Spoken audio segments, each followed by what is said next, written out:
And now, the For Pete's Sake podcast, hosted by Rob Blackman and Joey Mulinaro. And indeed, welcome to episode 7, For Pete's Sake, the official podcast of Purdue Athletics, our special Thanksgiving week edition, our Feast Week edition, if you will. Rob Blackman and Joey Mulinaro, we hope that you and yours have a super week this week, enjoying Thanksgiving with family and friends. I know we're going to do our best to help make sure that this week for you, Boilermaker fans, is a special one from a podcast perspective. Joey, we do know this. We are off to a great start leading into the Thanksgiving week and Thanksgiving festivities, thanks to our Boilermaker basketball team winning the Baja Mar Championship. I was about to say, not many people enjoy Feast Week, Thanksgiving Week more than the Purdue Boilermakers. All Boilermaker Nation, the Boilermakers just absolutely played phenomenally. You know, Thursday night was a tough battle against Memphis, but like Coach Painter talked to us about when he was on the program, those kind of games, those kind of wins, pay dividends come February, March once you get into tournament play, right? Showing some resolve. And I know that you had to have had a blast down there. You don't look as sun-splashed as I thought you would be, but you were in the gym a lot. Joseph, I was in the gym because that's the only place I went. This was a working vacation for me. Yeah, you can't actually believe that I spent time on the beach or at the water park or enjoying a cool drink with my wife out in the sunshine. You certainly couldn't believe that, could you? No. It's all business. Yeah. You said that you were having what'd you call it? The Monticello malt down there for Rob Blackman? I don't believe that's what it was called. But we'll call it that for you? It's the Monticello malt. There we go. Okay, truth be told, I did have a few hours out on the beach and at the water park. As you should with the missus and everybody down there. And with it being such a success, and how about Boilermaker Nation just, completely taking over? Took the island over. The folks that run that tournament told anyone who would listen that was the biggest crowd they had ever had in the history of that tournament. And biggest crowd meaning one school. Yeah. Biggest crowd. For sure. I don't know how well it came across on television. Well, but it was 98% Purdue fans, and I might be a little light on the 98. No, it came through, absolutely. And then also social media everywhere that Purdue basketball, Boiler Hoops, everybody was posting the lines to get in, pregame parties with the John Purdue Club, and the tailgates that were going on down there. Just impressive to see. I know our friend Mike Risch was down there from Purdue Alumni Club. And then people were having a grand time at the casino. But all the talk on the court, just really, really impressive. When you go from a Thursday night ball game that, like we said, was a tough battle back and forth, ball wasn't bouncing your way, Braden Smith's having a tough night, Trey Kaufman-Renn in foul trouble, you have Fletcher and other guys step up, and then Friday night showing what I think truly is the most capability of what this team could play with, and they showed it very, very well. 7 p.m. tip-off on that first night. I walked over to the arena to tape the pregame interview with Coach Painter at 3:45. The line was already out the door with Purdue fans waiting to get into the building to take over the seats. It was something to see. Absolutely. Yeah, it was great. And it's a week before Thanksgiving, so I think it worked out perfectly where people don't have to miss the holiday per se. And they can maybe take a little bit of an extended break, and then even better with the Boilers coming back champs. Not only are our faithful fans excited about Purdue basketball, we also found out this past week that apparently NBA legend Kevin Garnett is excited about Purdue basketball. Did you see KG is paying attention to the For Pete's Sake podcast? That is so, this is what the kids say is money, Rob. That's absolute money right there. When Robbie Hummel was telling that story, all that was going through my head was, we got to clip this, we got to put it out online, and we got to tag KG, because I know KG is very present online. He does a lot of podcasts himself. He's got his own shows. He's on Twitter everywhere.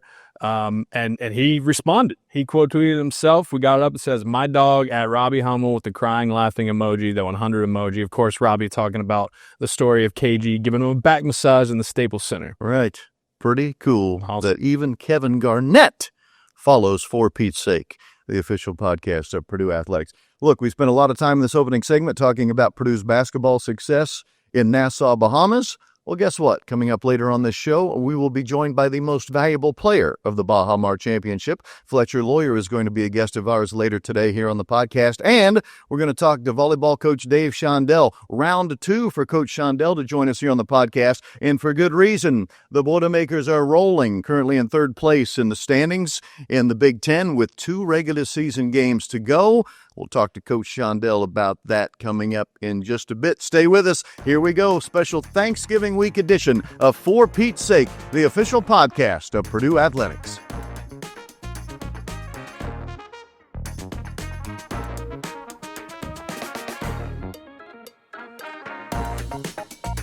Big thank you to Tom Wood Automotive Group. They are a presenting sponsor of For Pete's Sake, the official podcast of Purdue Athletics. Thank you, Tom Wood Group out of Indianapolis, for helping support this little venture of ours. A lot of things to talk about still on the show today. We mentioned coming up, we'll talk to Fletcher Loyer. Coming up, we'll talk to Dave Shondell. But for now, let's get to our liftoff segment. It's brought to you by Lafayette Limo. Lafayette Limo, family-owned, women-owned, serving Greater Lafayette for over 38 years. Shuttles to and from Indianapolis and O'Hare Airports 365 days a year. Make your reservations now at LafayetteLimo.com. Lafayette Limo, proud sponsor of Purdue Athletics. Joey Mulinaro, I will start with this.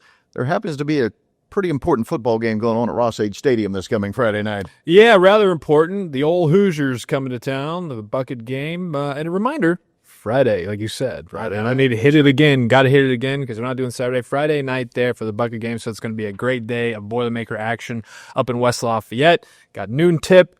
We'll talk to Fletcher about against Eastern Illinois at Mackey, and then followed over, you make your way to Ross-Ade for the big one, the rivalry matchup there with the Hoosiers. But nothing better to do a liftoff segment starting with volleyball, right? Coach Shondell coming up, and big night on Sunday night. Purdue improved to 23-5, 14-4 in the Big Ten with a 3-1 win over Northwestern. That was senior night in Holloway. Big night there. Purdue, two dominating final sets of action versus Northwestern, 25-14 and 25-11 set wins. 11 points that they gave up. That's the lowest opponent total and a set all season. At least that's what Patrick Crawford thinks. So if it's not correct, then tag Patrick and not me online. The reverse sweep, that's been big for the Boilers this season. Managed to win 3 of those types of matches. That's the most in a single season in school history. We're going to talk to Coach Shondell coming up here. It's the second time that he's been on the program as well. And he's going to issue a challenge, we think he's going to, for Saturday coming up because they got the Hoosiers coming in Mackey. Big one there for seeding for the NCAA tournament that's coming up with Selection Sunday being on Sunday evening. So they got the Hoosiers on Saturday at Mackey, Selection Sunday evening at 6 p.m. The Boilermakers, Rob, 19-0 in the NCAA tournament in the first round matches under Coach Shondell, and we're hoping that that's going to continue at Purdue coming up next week. Yeah, here's the reason. The 19-0, we're normally hosting. That's right. We have that awesome home court advantage. That's right. For that opening match of the tournament. So we'll all find out together this coming Sunday about the Boilermakers. We feel pretty good that they'll be hosting, but again, we'll talk to Coach Shondell about that. How about some wrestling notes? We had Tony Ursuline, the head wrestling coach, join us a few weeks ago. Off to a 6-0 start. No surprise there. This past weekend, going to Davidson and winning in a duel there, 38-4. Made it look actually quite easy against the Wildcats. So a good start for Coach Ursuline. Women's basketball team, great win for them on Sunday. Mackey Arena beating Miami of Ohio 79-68. Now 3-2 on the season are our basketball Boilermakers on the women's side. Madison Layden Zay. You know, when we talked with KG earlier in the year, that's Katie Gerald's, by the way, not Kevin Garnett. I have to differentiate now. Right. She talked about how important it was to have Madison Layden Zay rejoin this team for one final season. And man, is she correct? Not only what a game she had on Sunday, but the fact that she is having quite a season here. By the way, 23 points for her in the win. And now, Boilermaker women also have an afternoon matinee this coming week. Wednesday at noon against Howard. The Howard Bison coming to Mackey Arena. That's 12 noon Wednesday for the women's basketball team. Also, one more thing I want to get in here before I throw it back to you, Joseph. Congratulations to the former Boilermaker golfer, Adam Schenk.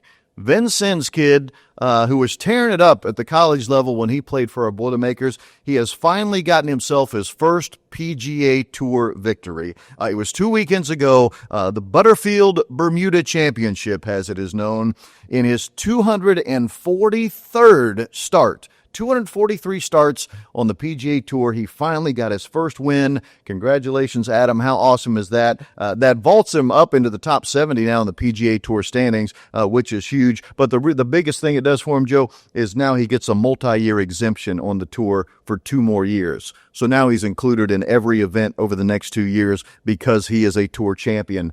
Just so you know how it works in golf, had he not won, you have to go back to Q school and you have to do all these crazy things to requalify. That is not needed now for Adam Schenk. He's got 2 years of exemptions now. The coolest thing about that tournament, if you watched, other than our guy winning, is Adam did most of his putting that week one-handed. It was like the talk of the tournament. If you watched on television, he putted one-handed for most of the tournament. And they just kept raving about how accurate he was. So maybe that's been my problem in golf, trying to putt with 2 hands. But anyway, congratulations, Adam Schenk. How about that, Joe? A PGA Tour winner, baby. That's big time. And you said the coolest thing was his 2-year exemption, but I think the coolest thing is his $1.8 million payout that he had. Yes. Lining the wallet right ahead before the holidays. So we know that his family's taken care of there underneath the Christmas tree if that's what they do celebrate. So good for him. Got to be the worst name for a golfer, though, right? Schenk? Schenk is not great, no. I feel like if my last name was Parr, it'd be the exact opposite. Yes. He doesn't shank many shots. No, that's right. It's quite the conundrum there for him. But congrats to Adam. Love to see you. Big time there. And happy for all of his success. And looking forward to watching him over the next 2 years, like you mentioned, because he's good to go. Rob, I did want to, I know you know these because you are the voice of the Boilers and they're in all of your stats and notes and what have you, but I did want to get to a few what I consider to be pretty impressive, mind-blowing statistics that you could talk about with your family around the Thanksgiving table perhaps this week. Purdue has now won 12 straight Feast Week games and 5 straight tournament titles, so we set off the jump. No one loves to celebrate Feast Week and this time in November more than the Boilermakers, right? 9 of those 12 wins have come against nationally ranked teams. You go back to the 2021 Hall of Fame Tip-Off Classic, 2022 Phil Knight Legacy Classic, the 2023 Maui Invitational, 2024 was down in Hawaii.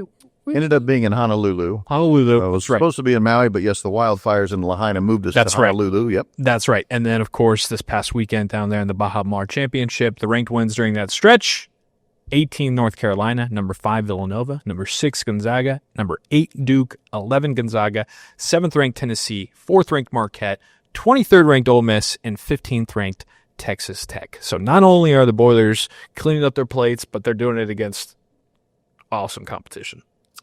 It is amazing to think about the Purdue senior class in men's basketball never lost a single Feast Week game. Not a one. Wow. 4 trophies for them over 4 years. And I suppose Trey Kaufman-Wren can claim all 5 because he was redshirting when this all got started 5 years ago. Since we're on the subject, what do you say we take a short break, very short? Very short. And let's talk to Fletcher Loyer on the other side of the break. He was named the most valuable player of the Baja Mar Championship in Nassau, Bahamas. We'll get his thoughts on the start to this season, a 6-0 and a number 1 ranking for our Boilermakers. We'll see what the senior Fletcher Loyer thinks about Boiler ball when we come back. This is For Pete's Sake, the official podcast of Purdue Athletics.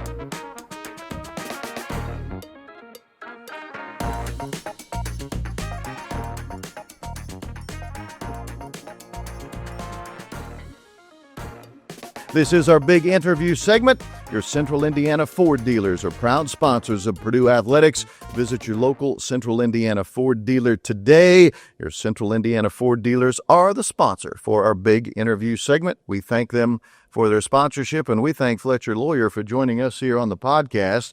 The most valuable player of the Baja Mar Championship. 30 points for Fletch in the tournament, including 20 on the opening night action against Memphis. Also had 6 rebounds, 2 steals, and an impressive 6 of 15 from 3. Fletcher, number 1, thank you for joining us. Number 2, congratulations on your Most Valuable Player award. And number 3, congratulations to your team. You guys had quite a run there at Baja Mar. Your thoughts on how well you guys played both nights, quite frankly?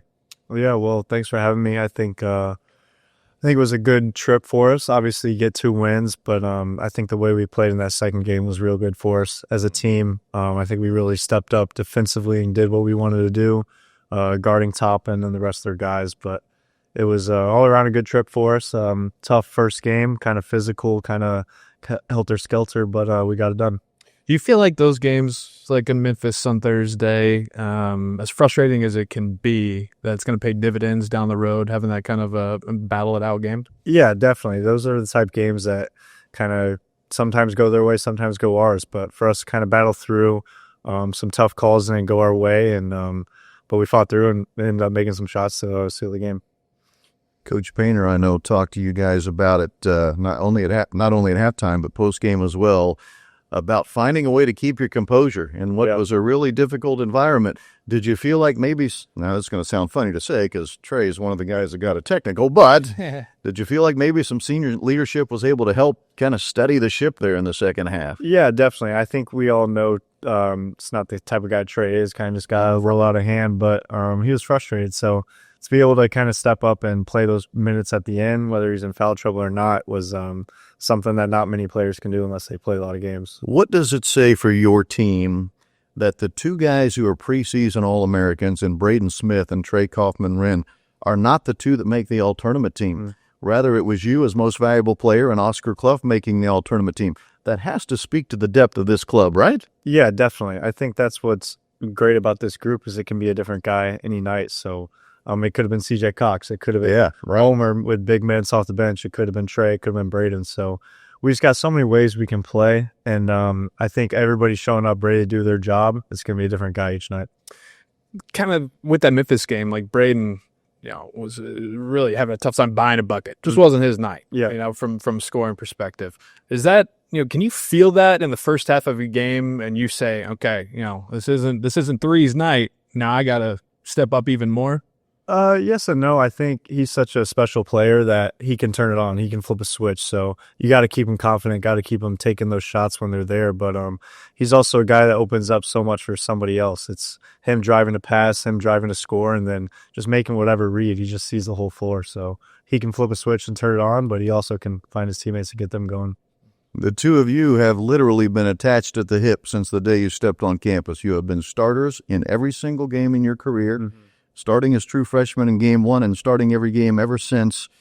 The relationship with you and Braden, obviously we see it on the basketball floor because, again, you've been so intertwined over these last 4 years.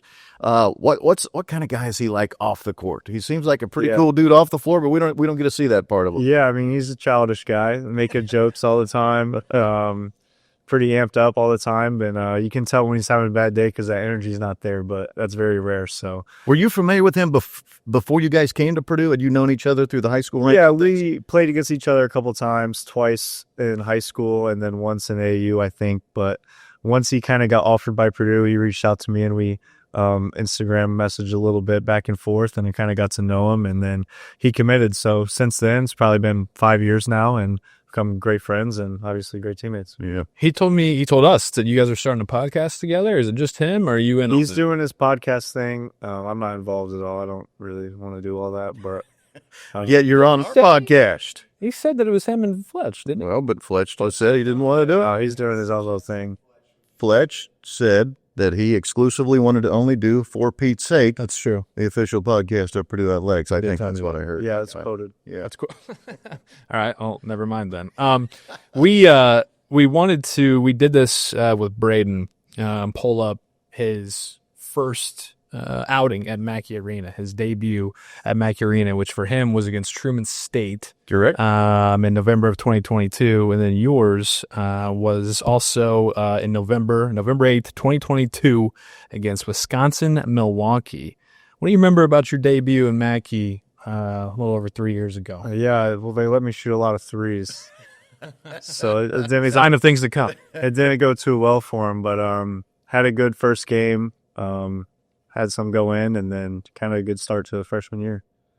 You've had a lot of threes go in, partner. Yeah. Let's not sell yourself short. 217 career threes for Fletcher Loyer. You are currently in 8th place. I don't know if you know this, but you are in 8th place, career three-point makes. Do you know who is in 7th place? Just one ahead of you at the moment. I have no clue. He's on the coaching staff. Is it Sasha? Sasha, yes.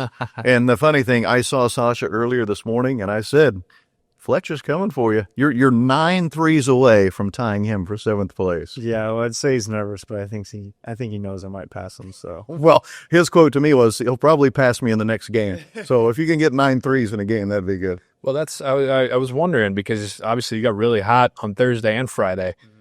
At what point is the heat check for Fletcher Loyer? How many threes do you need to see go in before you're just like, you know what? As soon as I cross half court, this baby's going up. Yeah, probably if I hit 2 or 3 pretty quickly, definitely trying to hunt the next one, but ultimately just waiting for when they come to me and taking what's given. Does Coach Painter, is he cool with that? I mean, once you're feeling the hot hand, is he all right with kind of? I'd say after 4 years and practice every day for all these years, he's seen me make enough to where he's confident in what I shoot, but somebody asked me that after I shot a deep one time. I'm like, he's never told me not to, so I guess we can see how far we can go. So why Purdue? What? Your brother was obviously a very good player at Michigan, Mr. Basketball in high school. He played at Michigan State, then Davidson. Your father involved in professional basketball still is, right? He's still a scout for the Clippers, I think, yep. Right? And I do know that your mother, a McCutcheon High School grad, right? Yep. She coached volleyball here at Purdue, but for you, ultimately, why Purdue? Yeah, I think the biggest thing that really caught my eye, my brother played here, Michigan State at Purdue. They were ranked pretty high, and they came in and just got their butt whooped. Mackey was rocking. I think they would have been top 5 at the time, and Mackey I was shocked. The atmosphere was unreal, so that really caught my eye. And then Purdue started recruiting me. Micah Shrewsbury recruited me. Sure. Purdue offered me, and then since then it kind of felt like a great fit. I think they've always had kind of the shooters, like you said, Dakota, Klein, Sasha, guys that always kind of filled that role, and I knew they find guys to fill the roles. So talking to Coach Painter in the recruiting process, listening to him kind of selling it to me, I think just seemed like a great fit. Obviously, it's worked out. Did you, in your wildest dreams, think when you showed up on campus that summer before your freshman year that I'm going to be in the starting lineup from day one? No, I really had no clue. I knew I'd have a chance to get some minutes with Brandon Newman and Ethan Morin kind of being in those spots. Sure. That I'd have to fill, but I really didn't know until we went scrimmage Cincinnati in that close scrimmage. The day before I was in the starting lineup, kind of caught me by surprise, but never looked back since then. How does somebody that's, what are you, 22? Yeah. How does somebody that's 22, with the collective group that you have in today's world, handle the expectations and the pressure of going into a year like this? Is it weigh on you at all? Not at all. I think it's an opportunity. It's something that when you're in 8th and 9th grade thinking about playing college basketball, it's what you want to do. It's you want to be on the top team in the country. You want to compete to go to a Final Four. So this is what we work to do. It's what we've dreamed about doing. So really just taking it as an opportunity to grow and keep getting better. But I think it's similar to my sophomore year. We had all these kind of expectations. We had great talent. And but we just worked really hard that summer. And obviously losing to FDU, I think that really helped us. Obviously it sucked, but that put that bad taste in our mouth that we knew we didn't want to experience again. Was the level of expectation or pressure, if you will, more so your sophomore year after that loss to FDU, or this year, your senior year? Yeah, I'd say it's different. I think that year we were doubted. Obviously, you lose to a 16 seed. Everybody says you suck, but I think we knew in the back of our heads that we were really good. Yeah. So we just had to wait a whole year to prove everybody wrong again. And this year, it's everybody kind of believes in us, which we don't really care what everybody thinks. So knowing we have the talent in the room to do something special, but ultimately knowing we got to put the time in and grow as a team and keep getting better. I do want to ask you about one of your good buddies on campus who also happens to be the starting quarterback for the Boilermakers, Ryan Brown. Yeah. When he was on the podcast, he mentioned that you guys are roommates and great friends, and I'm assuming it goes back to the Clarkson, Michigan days, right? Yep. You didn't graduate from Clarkson, neither did he, but you must have known each other when you were, what, junior high age, to help me? Yeah, we both moved around the same time, but we had mutual friends. One of our good buddies plays football at Michigan, kind of connected us, but I always knew his dad. He always trained athletes in the area, so kind of getting to know him, getting to know more about the football guys has been pretty cool. Were you? Did you help in any way in recruiting Ryan Brown to Purdue? No, I did not. We actually became better friends once we got here, so Gotcha. kind of just worked out pretty good. Sure. Got a stat here, Fletch, that yourself, Braden Smith, Trey Kaufman-Wren, have 93 victories in your time here together at Purdue, which is the 4th most nationally. Mm-hmm. Can you guess the other 3 programs that are up there with you? Anytime? Over the last 4 years. Yes, over the last 4 years. Probably Houston. Yep. Gonzaga. Nope. Houston, Duke. Yep. Think somebody that you played in a UConn. big game. Yep. UConn. And you said one more? You guys. Us. Okay. So, I guess just looking at your guys' legacy, if you will, you get a lot of legacy talk this year, obviously. But you're going to walk away from Purdue being in the same breath sentence as Duke's, Kentucky, UConn's, Houston's of the world. Does that mean anything to you? What does it mean to you? That's what you guys have It's obviously pretty cool. Kind of the guys before me always talked about leave it better than you found it. And I think we've really reached that kind of pinnacle of college basketball, and it's behind Coach Painter. It's behind PJ. It's really ran the offense so well these last couple of years. And then it's also the players, Zach, Mason, Ethan, those guys before us, and then now Braden, Trey, and me, and then CJ, Jakari. These young guys are all up next. So I think they're just going to keep getting better, but it's definitely pretty cool. But I think we all know what we want to do, and we're not going to be satisfied with just being mentioned with them all. Go ahead, Rob. No, I just wanted to, that was actually really good questions and answers there. I hate the fact I interrupted. I apologize. I did want to ask you about your grandfather, Al McFarland, who played basketball here at Purdue. Mm-hmm. I see him at every home game. That guy doesn't miss a game. Nope. What about his influence on maybe kind of nudging you the direction of the Boilermakers? Yeah, he's always talked about Purdue, how special it is, how special Mackey Arena is. But it's just super cool now to get to see him come to all the games. He doesn't show much emotion, but I noticed that. He's pretty stoic. Stoic over there, but I'm sure he really enjoys it. It's a little too loud for my grandma to come, but she's always watching on TV and yelling at the TV. So, it's too loud for me too, but I'm there. Yeah. If you didn't show that much emotion, so what does he think of your 3-point celebration? He get super fired up. Does he tell you to tone that down a little bit, or is it cool? He never say anything about that. Sometimes he thinks I'm falling too much, getting fouled too much, but he just likes that we play hard and play to win. Yeah, for sure. Well, what I was going to ask is that we had Robbie Hummel on our last episode. Yep. And you mentioned kind of the guys before you talking about leave it better than you found it. He had a story about how when he was being recruited here, didn't go so swimmingly for him. It was kind of not the best experience for him. Yeah. So in your time, who were some of those guys maybe that you're saying leave it better than you found it, and what was your experience like when you were coming in as a young guy? It definitely just special bonds I created with Mason, Ethan, and Zach. Those are my guys. We lived in a house together over on Dodge Street. So kind of growing up, or not growing up, but in high school watching them play and then getting here, and they really they embrace the culture. Go out, play hard, do your job. And they really showed me how to be a leader of this team, and it's really just show up every day, communicate, and really just do what Coach Painter says, because obviously he's a special coach, but he's a special teacher, and he teaches you how to play and play the right way. What was your this is big time Division I basketball moment? Did you have a moment as a freshman where it smacked you in the face like, okay, this is the big time here? Yeah, I think we beat Marquette at home, and we kind of had a good comeback, but then we went straight to Portland and played 3 really high-level teams, and being those 3 teams, I think, really gave us the confidence that we knew we were a top team in the country, but also how much better we had to get, because we played high-level basketball those 3 games in Portland. I want to do a segment with you. Okay. It's just called Harry's Hot Seat. I'm wearing the hat for you. Done it with Braden. Done it with Coach Shondell. Didn't do it with Coach Painter because I was a little scared. Ryan Brown has been a part of this as well. So it's just is what it is. Rapid fire. Fire it off to you. And then you give me what you think. Harry's Hot Seat, Fletcher, Loyer. All right, we'll start. Favorite restaurant at Purdue? Probably the Bryant. Mm. Favorite Philadelphia Philly ever? Oh, man. Now you're a Phillies guy. Probably Chase Utley. Good call. Mount Rushmore video games. Video games? You a big video game guy? Yeah, I'm a big video game guy. Probably 2K, Fortnite, Black Ops 2, and NCAA football. Any year on 2K or NCAA? The 2K17, NCAA 14. Throwback. Nice. Which of your teammates will give a speech at your future wedding? If you do get married.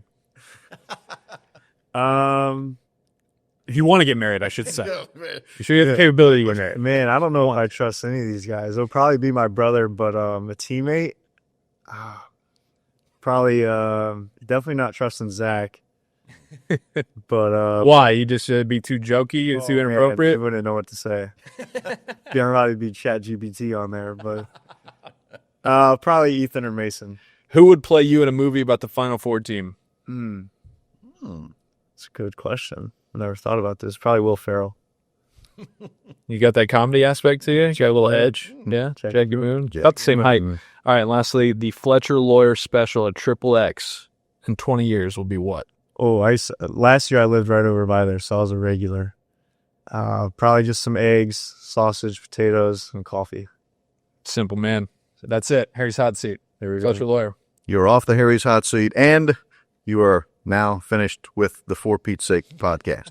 Thank you very much for joining us, Fletch. Thank you, guys. Congratulations. 6-0 start, number 1 in the country. Up next, Friday at noon. Remember, that's a noon game, Purdue fans. High noon on Friday, Black Friday. Purdue hosting Eastern Illinois at Mackey Arena. Fletch, we will see you on Friday. Cool. Thank you for having me. Thanks, buddy. Stay with us. Plenty more to come here on For Pete's Sake, the official podcast of Purdue Athletics, including a visit with head volleyball coach Dave Shondell. He'll be coming up next.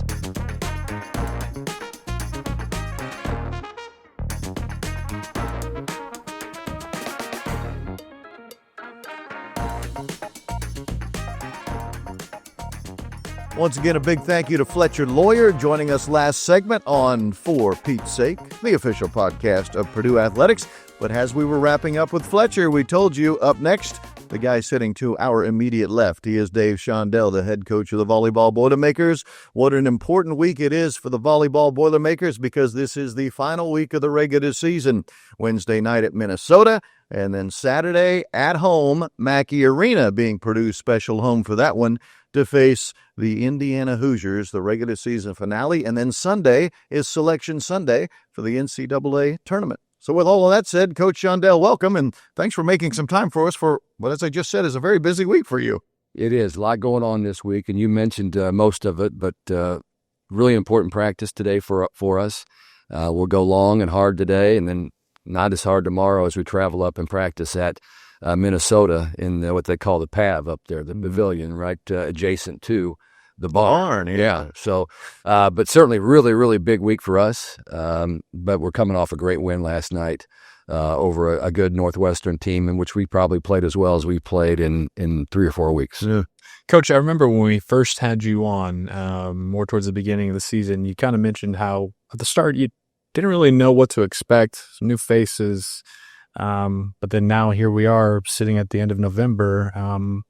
How far has this team come in your eyes from then to now, and just how impressive has that been? Yeah, I think, Joey, it's been nothing short of an incredible evolution of a volleyball team.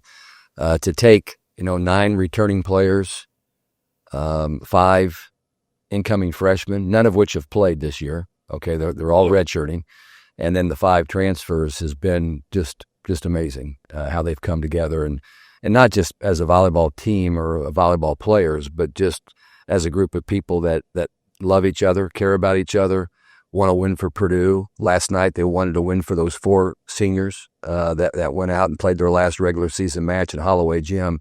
It's been unlike anything I've seen, and I'm just so thankful that it just happened. When you're going on the portal and you're bringing in 5 players, you're making phone calls and you're making offers without really knowing. You don't have a deep dive into who they are. You might be talking to their former coach or their former club coach or just from watching them play.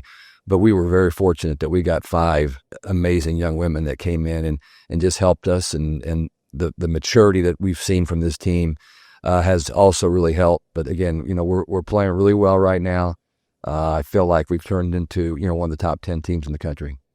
They had an interesting graphic they threw up on the broadcast on Big Ten Network Sunday night in that match against Northwestern, where it showed that Purdue preseason was picked number 7 in the Big Ten. Currently, you said it, and that was a gift. That was a gift, even higher than I you think were. So. Yeah, I thought it was based on what we had done before. Yeah. And here you are, number 3 currently in the Big Ten standings. So, being as open and honest with you as you can be here, Coach, realistically, when you looked at it objectively in late July, how good did you think this team could be from a Big Ten standpoint? Where did you stack up with the rest of the league as you saw it in July? Everybody always looks good before the season starts. Sure. You're looking at the talent, and I'll just take a team like UCLA. They hit the portal, and they got some of the big name players on the portal. Got a great player from Texas. They got a great player from Louisville. They have had a good class coming in, but yet they're down around 9th or 10th place in the Big Ten, because you don't know what really is going on within the framework of those programs. But my hope was that we would make the NCAA tournament. Gotcha. That was, I think, at that point in time, that would have been my goal, was can this team get back into the NCAA tournament and then see what happens from there. Well, right now, I think that we've secured a hosting spot, which means we're going to be one of the top 16 seeds. Right now, the RPI has us at 11. Our critical points are that against top 25 teams, which is something they look at, we have the third best record. We're 6-2 against teams in the top 25. I think we're 13-3 against teams in the top 50. That's also going to help us, I think, when it comes down to where they're going to see the Boilermakers in this tournament. So what I mean, you mentioned that you're just hoping to make the NCAA tournament, and now here, I mean, how do you handle kind of the moving of the goalpost, if you will? But not very well. I haven't done it very well internally. It puts more pressure on both you as a coach. It puts more pressure on your athletes. I don't know exactly if they feel it the same way that I do. Okay. And there's just a way that you have to temper that with your team. Yeah. Because all of a sudden we went from everybody just hopes that we are respectable to where we're beating SMU, we're beating Kansas, we're beating Minnesota, we're beating UCLA, USC on the road, and the expectations just all of a sudden they get back to where they had been.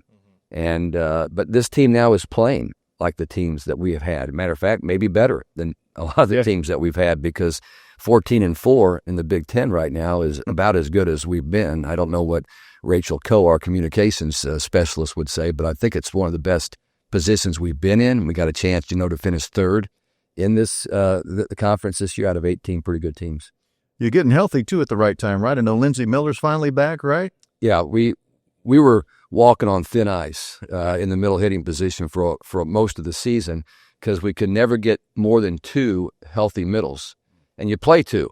So if one of them goes down in a match, or one of them's sick, or whatever it might be, you're in trouble. Yeah. You're in real trouble. So we've been really fortunate from that standpoint. And then, but to have 3 of them back right now, and everybody's healthy. Kenna Woolard had a serious ankle sprain. She didn't miss a match. She fought through it, played well, and now she's getting back to her normal self. So, yeah, we're healthy right now, and that's important when you go into the tournament to be at your very best. Coach, your team has won 3 reverse sweeps. That's the most in a single season ever in school history. Again, kind of the theme of this interview with you here, but, how does that come about? Is that an off-season thing, the kind of resiliency, the kind of resolve that a team can have to be able to, maybe not get off to the hottest start, but then just completely dominate from there? I just think that this team doesn't get rattled. Yeah. They have this coolness. They act like everything's fine. They like to smile. They like to laugh. It sometimes bothers me a little bit, because that's not the way I operate, which is good. So they're kind of, there's a balance there now. Okay. So I think the reason you can come back is that you don't lose your mind. Okay. And they don't lose their mind. They know that they're capable. They know that if they play well, what we've shown is we can do anything. We can come back and beat really good teams on the road. We can beat really good teams at home. Some of the losses we probably shouldn't have lost. Okay. But we've won a lot that nobody thought we were going to win, and that's put us in a really good position. But I just think that we've got a unique style of leadership. The character of this team is more about caring for each other than necessarily, how tough we want to be. I like toughness, don't get me wrong, but I think their toughness is more internal than it is outward. And, you can be both, or you can look like you're really, really competitive, but you're not when it gets tough. And so this group has responded very well to difficult situations. You mentioned Sunday night versus Northwestern. Because the match was played in Holloway, that's when you had your senior night. We don't want to cut you loose without giving you a chance to talk about the 4 seniors and what they meant to this year's program. Well, leadership was huge when you put together a lot of different pieces. You got to have people that have the two players, Rachel Williams and Julia Kane, even though right now they're junior eligibility, they're going to graduate early in 3 years and most likely move on. That's not necessarily a done deal for both of them. We have a 18 player roster limit. And so who knows where we'll be at that point, whether or not we'll have room to keep one of them or not. But they've provided great leadership for us as being returning players that understand what the history of this program is and how things work. And I give Rachel Williams a lot of credit for that off the floor, and I give Julia Kane a lot of credit for that on the floor, on how she operates. And then we brought in 2 transfers.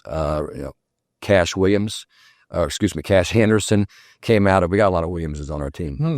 But Cash Anderson came in from Michigan State and has been a breath of fresh air for our program. She's a fierce competitor. She's vocal. She brings volume and energy to our team that we would not be where we are right now without her.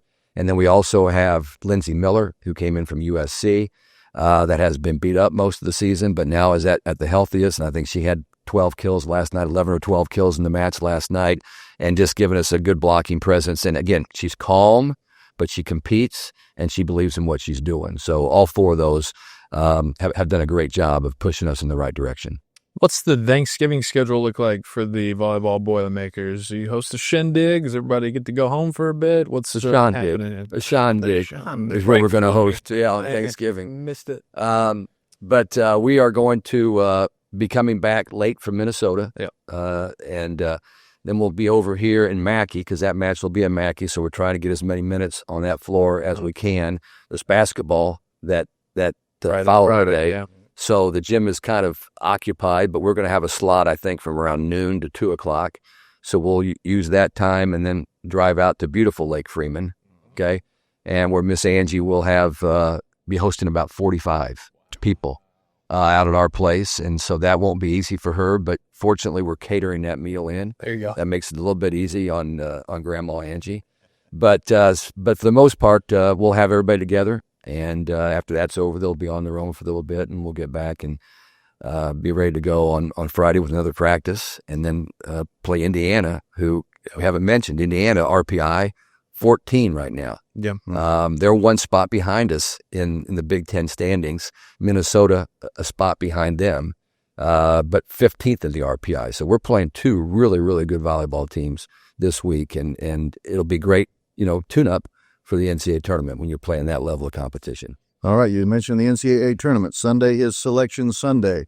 Look into that crystal ball. You've been doing this a long time here, Coach Shondell. Realistically, and I understand there's still 2 games to be played here, but where do you see Purdue falling in the seeding scenario? And do you feel pretty confident that Purdue is going to host those first 2 rounds? I really feel confident after the win last night and looking at our record against top 25 opponents. I don't know how they could not put us in that position to host. We do a great job of hosting, and they know that. So I think we'll host. We could be anywhere on that seed line from probably 9 to 13. I think that's where I see us. Obviously, the wins or losses this week are going to adjust that. But I'm just proud of the fact that we're in that position right now, that this team has done the work to do that. But the committee looks really hard at RPI, a lot more than what the basketball committee might do. Sure. I mean, they are pretty much straight line RPI unless there's something really big that jumps out, and then they'll make the appropriate adjustment if that's the case. But I could see, as many as 11 Big Ten teams making the field. I'm guessing it's going to be 10. There's a couple teams that are on the bubble that one of them might not get to 500, to be eligible. That's something I think that the Big Ten commissioner has talked about, that can we change that 500 rule?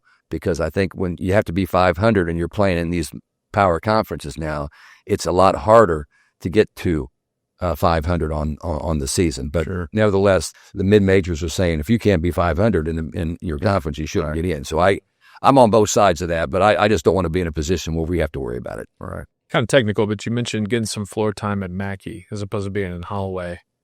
What does that change like? Is it almost like when Hoops goes and plays at like a Lucas Oil's, the depth perception? How does it change? What's important to get that floor time at Mackey as opposed to being in a Holloway? It's lighting, can be different. You know, Mackey has a different lighting structure, so it takes a while for our hitters sometimes when they're seeing a ball come up out of the ceiling, and making sure they can locate the ball.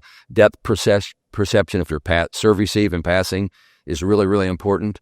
I feel like we've played in enough big venues, and we talked about that on the show last time, is all the large venues that we've played in this season. We shouldn't have big difficulty going into Mackey, especially if we have practices in there 2 days prior to. We're going to be fine in there, but it does make a difference, and just the sound's different. In Holloway Gym, you're right there. The people are right on top of you.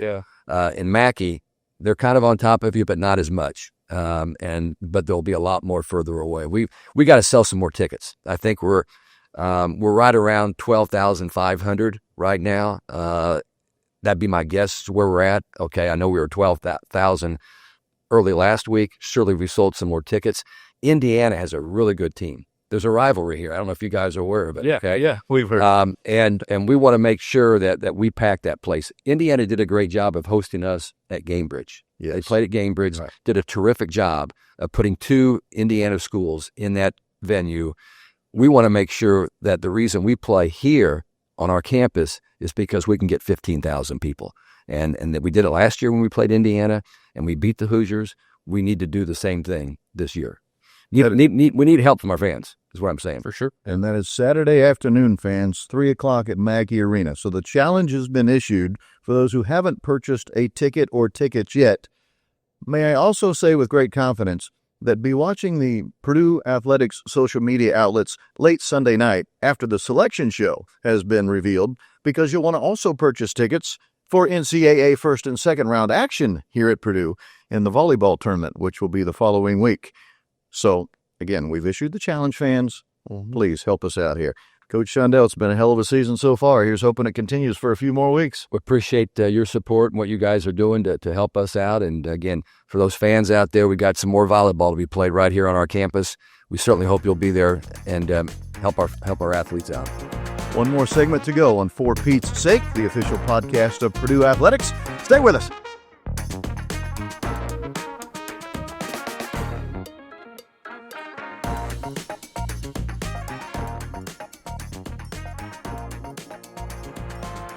Final segment here of For Pete's Sake, the official podcast of Purdue Athletics. Rob Blackman and Joey Mulinaro putting the finishing touches on this one. Huge thank you to Fletcher Loyer for joining us earlier today. Huge thank you to Dave Shondell, taking some time out of what, as he explained, is a pretty busy week for Boilermaker volleyball. You know, we had Fletch on here, and we were kind of nervous about asking him to sign stuff for us because, you know, we don't want to be those kind of guys. But you, the Purdue fan, will have an opportunity for Fletcher Loyer to sign something for you, not just Fletch, but, I don't know, maybe Trey Kaufman-Wren, maybe C.J. Cox. Coming up Saturday, that's this Saturday, November 29th, 5 o'clock, a signing event, as they like to call it, at the Purdue Team Store on Northwestern Avenue. It's a big deal because you can go over to Mackey at 3, Yes. launch the volleyball team, Good call. support them against Indiana, and then make your way over to the team store afterwards and see 3 of our favorites, TKR, CJ Cox, and Fletcher Loyer. Yeah, you were afraid to ask, but I always have. I've got the kid. I've got the young kid. Oh, So I always have an in or an out, if you will, to where I can ask for an autograph. And, hey, it's for my son. And then I'd go put it down in my office. yeah, I guess so. But yeah, I can always use that card. But yeah, so even more action going on Saturday up here in West Lafayette. Huge thank you to Tomwood Automotive Group. They are the sponsor of this podcast, and we thank them so much for what they help provide us so we can provide you, hopefully, some good Boilermaker content throughout this athletic season. Don't forget, fans, Friday, busy day on the Purdue campus. 12 noon, Purdue basketball. Boilermakers playing Eastern Illinois, the Panthers. You know, Coach Painter at one time was an assistant at EIU back in the day. That's at noon. And then go find a nice little lunch spot. Or if you're Joey, you probably, I don't know, go to Harry's probably. And then make sure you're at Ross Age Stadium at 7:30 for the kickoff for the Old Oaken Bucket. What a story it would be if our Boilermakers in the final game of the regular season could beat the undefeated Indiana Hoosiers. I think everybody could get behind a little Spoilermaker action. Spoilermaker. Spoilermaker on a Friday night, right? Final home game, and come out and support finish strong with Coach Odom in his first year of the campaign with the Boilermakers out there. But it's going to be a great day. It's one of the best times of year. It's a special weekend, I think, for everybody. Thanksgiving. Hopefully you're traveling safely, having a great time with friends, family.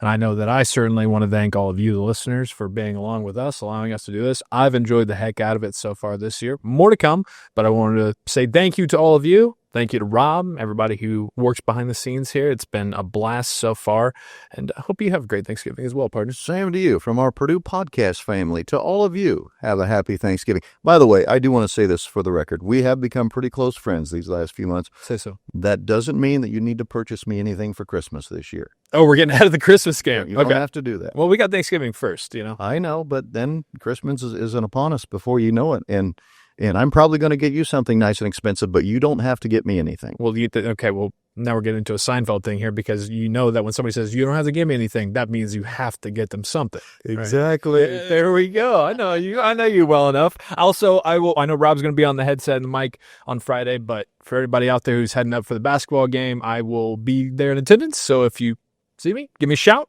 Love to talk for Pete's sake, or just Boiler Hoops or whatever. Sweet. Yeah. I will look for you there. Mm-hmm. Big thank you to all of those who helped make this broadcast a reality. That includes Corey Palm, who serves as our producer. That includes our director, Brad Summer. Our executive producer of the For Pete's Sake, the official podcast of Purdue Athletics, is Patrick Crawford. We say thanks to Brooke and to Rosie and to Will. They do all the heavy lifting behind the scenes, and we hope all of those folks that I just mentioned have a great Thanksgiving with their families. We will be back again here in a couple of weeks with another podcast edition. Until then, happy Thanksgiving to you and yours. Let's have a great week here on the Purdue campus, everyone. And I'll let you end it the way you always love to end it, Joey. Boiler up.